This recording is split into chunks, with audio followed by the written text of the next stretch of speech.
Je peux parler tous les langages, je peux donner toute ma voix, je peux céder tout ce que j'ai beau avoir la foi, je peux déplacer les montagnes, j'ai beau porter toutes les croix, avancer à travers les flammes, j'ai beau avoir la foi. Si je n'aime pas, si je n'écoute pas, je ne suis qu'un bruit, qu'un cri. Si je n'aime pas, si je n'écoute pas, Jésus vient remplir ma vie de son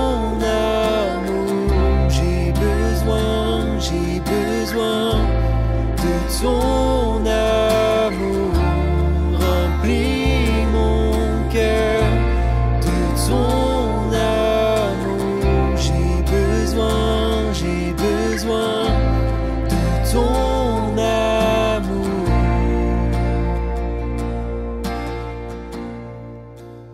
Bonsoir à tous, nous nous retrouvons à nouveau sur notre canapé pour démarrer cette dernière soirée de la saison 3 des soirées canapé. Après avoir cheminé avec les différents sens et entendu notamment la semaine dernière sœur Yvonna nous parler de l'odorat, nous allons cette semaine parler du goût. Voilà, donc comme pour chacune de ces soirées, nous vous invitons à vraiment vous installer pour être à l'aise et pouvoir vivre ce temps d'échange à deux. L'essentiel de cette soirée est bien ce temps de partage que vous aurez après un petit temps de topo. Alors nous vous proposons tout d'abord de faire silence, de pouvoir vous installer, et de pouvoir fermer les yeux peut-être et de vous préparer à ce temps d'échange que vous allez avoir tout à l'heure. Nous pouvons peut-être laisser de côté ce qu'a été cette journée, peut-être les difficultés pour être pleinement disponible à ce temps important pour votre couple.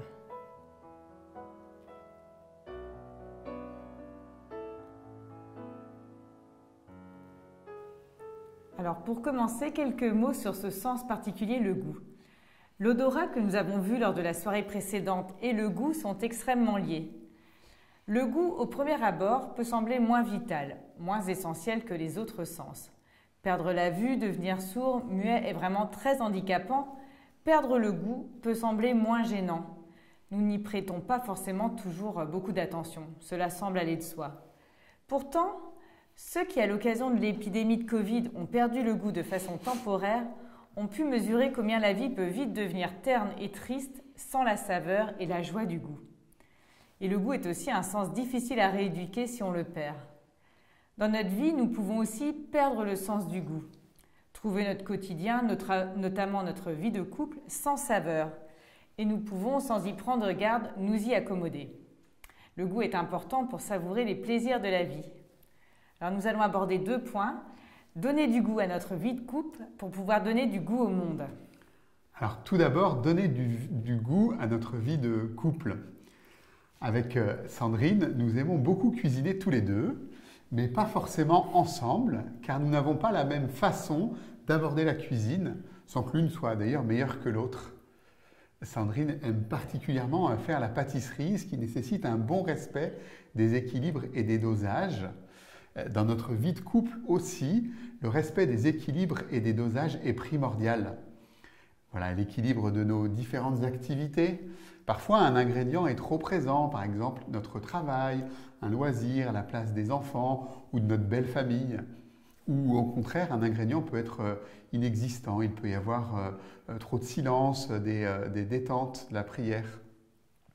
Voilà, parfois, nous ne sommes pas d'accord aussi sur la recette, sur l'équilibre des ingrédients. Dans une recette, ce n'est pas en rajoutant du sucre que l'on compense un excès de sel. Alors avec Guillaume, nous faisons régulièrement un point agenda. lors d'une soirée de couple.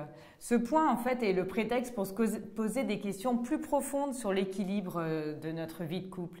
Que souhaitons-nous vivre le mois à venir et les suivants? Des soirées à deux, en famille, avec nos amis. Et comment laissons-nous aussi des places vides, de la place à l'imprévu, à une invitation, une rencontre fortuite? Le meilleur moyen de faire le point sur notre équilibre de couple et de corriger un équilibre éventuellement défaillant est le dialogue en couple. Ces dosages aussi, ces équilibres changent régulièrement tout au long de notre vie de couple. Ils sont sans cesse à revoir en fonction de nos années de mariage, de notre situation familiale, de notre rythme, de nos activités professionnelles, de nos engagements. D'où l'importance du dialogue en couple et de ces soirées, par exemple comme ce soir, où nous nous posons dans notre canapé pour réajuster ensemble notre recette. Avons-nous suffisamment d'espace et de liberté pour pouvoir nous dire l'un à l'autre nos joies, nos envies, nos manques? Comment échangeons-nous sur ces équilibres dans notre couple? Avons-nous pris des décisions récentes pour rééquilibrer quelque chose? Ce dialogue est la balance qui permet de mesurer l'importance des différents ingrédients de la recette de notre couple. Alors Guillaume, lui, aime la cuisine épicée, créative. Il cuisine sans recette, à l'instinct, en fonction des ingrédients disponibles. Et dans notre vie de couple, nous avons aussi besoin de ces moments de folie où nous laissons libre cours à nos intuitions, au risque de rater le plat. Mais cette créativité dans le couple permet de se surprendre, de faire ce qui nous fait plaisir, de prendre soin de notre relation en sortant de notre organisation peut-être parfois trop cadrée. Alors, dans la vie, il peut y avoir des plats ratés qui nous laissent une amertume. Par exemple, un projet qu'on a dû abandonner, un engagement qui se passe mal, un choix de couple qui n'est pas source de joie. Voilà, mais nous pouvons en faire quelque chose de bon ou au contraire y renoncer. Voilà. Comment réussir à passer les crises de notre couple, les périodes où nous sentons un déséquilibre dans notre harmonie? N'ayons pas peur de tenter des expériences, d'oser de nouvelles recettes avec de nouveaux ingrédients et soyons dans l'espérance que le Seigneur peut venir redonner du goût à nos plats ratés, à nos recettes qui manquent de saveur. Demandons à l'Esprit Saint de venir nous donner les épices nécessaires pour redonner du goût à notre vie de couple.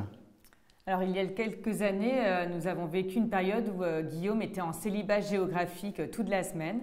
Et nous avions donc cette distance qui s'est créée entre nous. Et nous avions moins de saveur à nous retrouver le week-end. On a vraiment senti que notre vie de couple devenait fade. Et nous avons eu besoin de nous arrêter pour prendre conscience de cet affadissement et pour poser des choix pour renouveler notre relation. Et pour remettre aussi notre couple au centre et en priorité dans notre vie. Et nous goûtons aujourd'hui les bienfaits de ces choix qui ont été très importants pour notre couple. Voilà, sentir et goûter dans notre réalité quotidienne la spiritualité de Saint Ignace de Loyola, dont se reçoit la communauté du Chemin Neuf, nous invite particulièrement à sentir et goûter pour chercher le chemin que Dieu nous propose et propose à notre couple. Saint Ignace écrit dans son livre des exercices spirituels au chapitre 2, ce n'est pas d'en savoir beaucoup qui rassasie et satisfait l'âme, mais de sentir et goûter les choses intérieurement. Et dans la Bible, dans le livre de Job, nous lisons au chapitre 6, « Peut-on manger ce qui est fade et sans sel ?» Prenons le temps de réfléchir à ce qui donne du goût à notre vie, à chaque moment de celle-ci, ce qui me donne de la joie et qui donne du goût à ma vie. Avec Sandrine, nous aimons par exemple particulièrement les balades ensemble et de faire du sport. Ces moments sont pour nous indispensables. C'est vraiment cette épice dont nous avons besoin pour redonner du peps quand notre plat semble avoir moins de goût. Et puis enfin, il est important d'avoir en tête que la cuisine familiale n'est pas constituée que de plats de fête. Parfois, les réseaux sociaux peuvent nous faire croire que la vie des autres est parfaite, que leur menu n'est que foie gras, homard et champagne pratiquement tous les jours. Sachons rendre grâce aussi pour tous ces plats du quotidien, ces plats simples, préparés avec amour, qui nous donnent du bonheur. Et on peut imaginer la scène d'évangile que nous trouvons dans l'évangile de Jean au chapitre 21. Une fois descendus à terre, ils aperçoivent disposé là un feu de braise avec du poisson posé dessus et du pain. Moi, j'imagine vraiment ce repas tout simple que Jésus avait préparé pour ses disciples. Et quel bonheur ont-ils avoir pour partager ces messes simples, en fait. Et de la même façon, comment ces plats simples peuvent donner du goût à notre quotidien. Et en préparant cette intervention, je pensais à un livre que je lisais souvent à nos enfants quand ils étaient petits. Il s'appelle « Les petits riens qui font du bien et qui ne coûtent rien » d'Elisabeth Bramy. C'est des petits bonheurs qui donnent du goût à notre quotidien.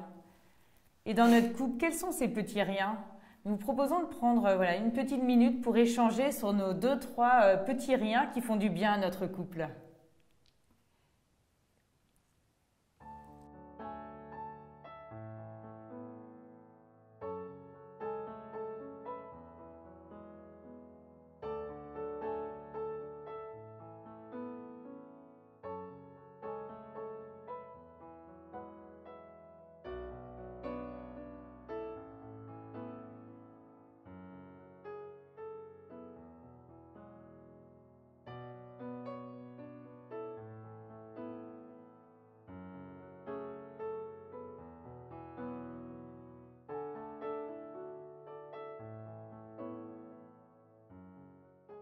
Donner du goût à notre vie de couple pour pouvoir donner du goût au monde. Dans cette deuxième partie, et pour conclure ce parcours sur les 5 sens, nous souhaitons, pour élargir notre réflexion, dépasser la sphère de notre relation de couple. En effet, un bon plat est meilleur quand il est partagé avec d'autres. Dans l'évangile de Matthieu, Jésus nous dit « Vous êtes le sel de la terre ». Le sel, au temps de Jésus, servait à conserver les aliments, à guérir, à donner du goût. Mais comment être le sel de la terre ? Le pape François nous le rappelle dans l'exhortation apostolique Amoris Laetitia au chapitre 184. Les couples chrétiens peignent le gris de l'espace public, le remplissent de la couleur de la fraternité, de la sensibilité sociale, de la défense de ceux qui sont fragiles, de la foi lumineuse, de l'espérance active. Leur fécondité s'élargit et se traduit par 1000 manières de rendre présent l'amour de Dieu dans notre société. Alors prenons le temps ensemble de regarder nos différentes relations à l'extérieur de notre couple et de mesurer comment en couple nous donnons du goût au monde, parfois sans nous en rendre compte. Notre famille proche ou élargie, comment est-ce que nous investissons pour faire grandir l'unité dans notre famille, pour permettre des relations joyeuses et heureuses ? Nos relations amicales, fraternelles, quelle place ces relations ont-elles dans notre couple ? Comment y portons-nous un soin particulier ? Et nos lieux d'engagement professionnels, associatifs, d'église, sont-ils source de relations humaines enrichissantes pour notre couple ? Avant de vous laisser vivre ce moment de partage à deux, nous ne pouvions pas terminer cette prise de parole sur le goût sans évoquer le vin de Cana. Dans l'évangile de Cana, au chapitre 2 de l'évangile de Saint Jean, Jésus réalise son premier miracle en changeant l'eau en vin lors d'un repas de noces. Et après ce miracle, le maître du repas dit aux mariés « Mais tout le monde sert le bon vin en premier, et lorsque les gens ont bien bu, on apporte le moins bon. Mais toi, tu as gardé le bon vin jusqu'à maintenant. » Voilà, dans chacun de nos couples, redécouvrons l'importance du goût et la saveur de ce bon vin qui est pour maintenant. Alors pour ce temps d'échange en couple ce soir, nous vous proposons les questions suivantes. À la suite de ce que j'ai entendu ce soir sur le goût, sur l'équilibre de notre recette, quels sont les ingrédients trop présents ou manquants ?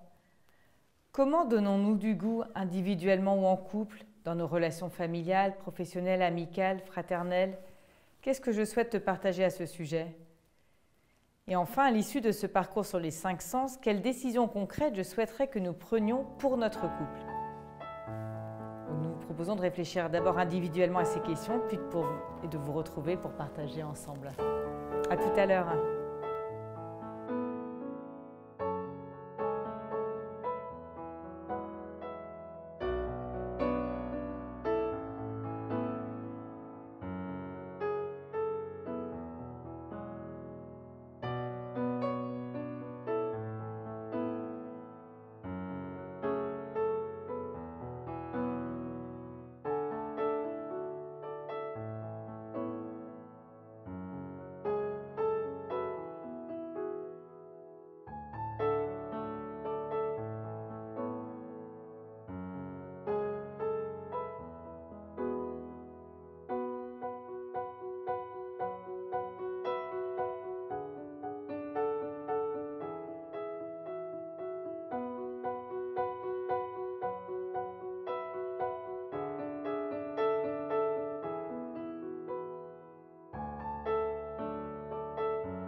Voilà, nous nous retrouvons pour conclure cette soirée et ce parcours. Nous espérons que ces 5 soirées ont été pour vous une bonne occasion de faire grandir votre amour. Ces soirées sont toujours disponibles, bien évidemment, en replay. N'hésitez pas à les partager autour de vous, à partager cette proposition qui peut être bonne pour d'autres couples. Comme pour chacune de ces soirées, vous retrouverez une proposition de bonus sur le site cana.fr, des bonus à vivre en famille, en couple, et puis cette proposition de prière qui vous est faite, que vous pouvez télécharger sur notre site. Et puis, Cana ne propose pas que des soirées canapé à vivre en distanciel, mais nous vous invitons cet été pour 2 semaines à vivre en couple. Vous pouvez venir avec vos enfants pour vraiment prendre soin de votre amour. 6 jours pour mieux aimer. Et puis, si vous avez déjà vécu cette belle semaine Cana, vous pouvez venir revivre cette joie du bon vin de Cana en vous mettant au service. Votre aide sera précieuse. Là aussi, vous pourrez retrouver toutes les informations sur notre site internet. Alors, nous proposons de terminer cette soirée en se mettant sous le regard de l'Esprit Saint, du Seigneur, en priant. Et Sœur Yvonna nous parlait la semaine dernière de l'importance de la bénédiction. Donc nous allons maintenant vous laisser en vous proposant de bénir dans le secret de votre cœur voilà, votre conjoint, vos proches, toutes vos relations.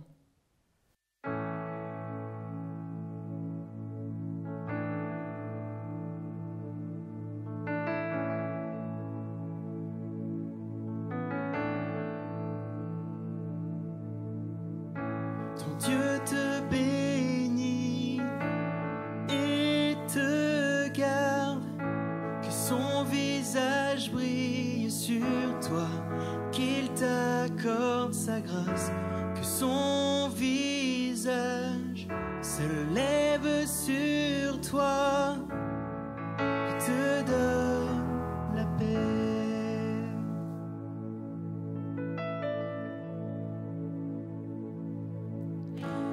Dieu te bénit et te garde, que son visage brille sur toi, qu'il t'accorde sa grâce, que son visage se lève sur toi et te donne la paix.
sa faveur vienne sur toi, s'étende à 1000 générations, sur ta famille et tes enfants et les enfants de leurs enfants. Que sa faveur vienne sur toi, s'étende à 1000 générations, sur ta famille et tes enfants et les enfants de leurs enfants. Que sa faveur vienne sur toi, s'étende à 1000 générations, sur ta famille et tes enfants et les enfants de leurs enfants. Que sa faveur vienne sur toi, s'étende à 1000 générations, sur ta famille et tes enfants et les enfants de leurs enfants. Que sa présence soit devant toi et sans relâche, soutient tes pas, qu'elle te comble et t'inonde. Il est pour toi, toujours en toi, dès le matin jusqu'au coucher, à chaque pas, veillant sur toi, dans les larmes et dans la joie. Il est pour toi, toujours en toi. Il est pour toi, toujours en toi. Il est pour toi, toujours en toi. Il est pour toi, tout près de toi. Il est pour toi, il est pour toi. Il est pour toi, il est pour toi. Il est pour toi, il est pour toi. Il est pour toi, il est pour toi. Il est pour toi.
Belle.